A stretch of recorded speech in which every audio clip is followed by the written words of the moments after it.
चलो देखिए कौन सी प्रश्नावली 2.2 है ना। प्रश्नावली 2.2 है, इसका पहला क्वेश्चन दिया हुआ है।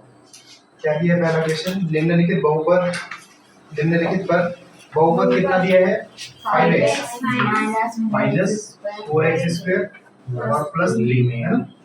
ये मान याद करना है और मान याद करना है, लेकिन कंडीशन दिया हुआ है।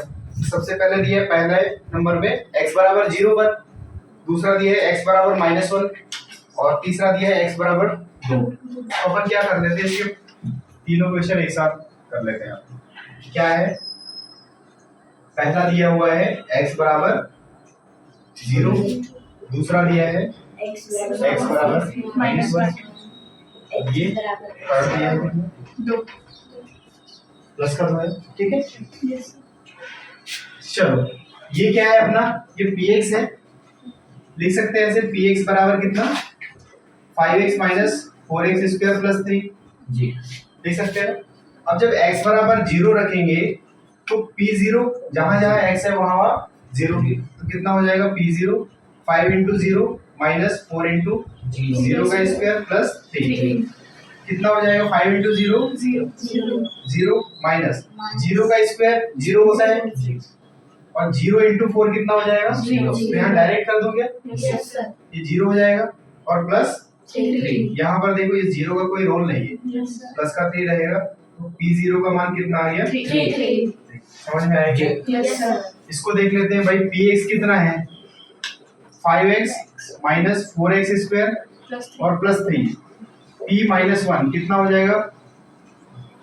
p -1 इज इक्वल टू, यहाँ पर x की जगह -1 माइनस 4 into -1 इसका स्क्वायर है ना, प्लस 3 और ये प्लस 3 कितना हो जाएगा? p -1 का मान ये 5 into -1 कितना हो जाएगा?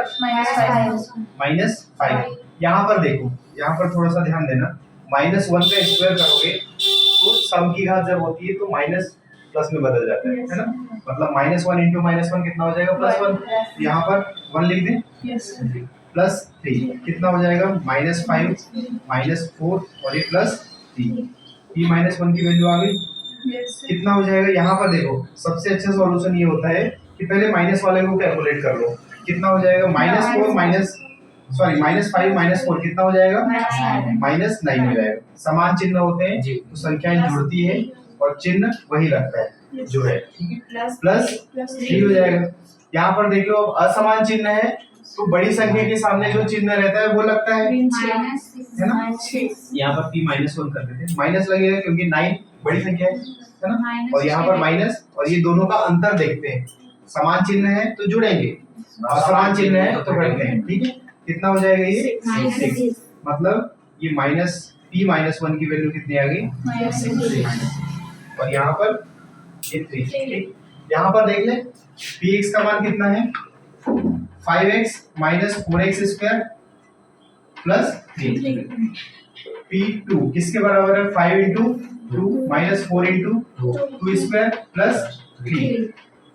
p2 किसके बराबर हो जाएगा?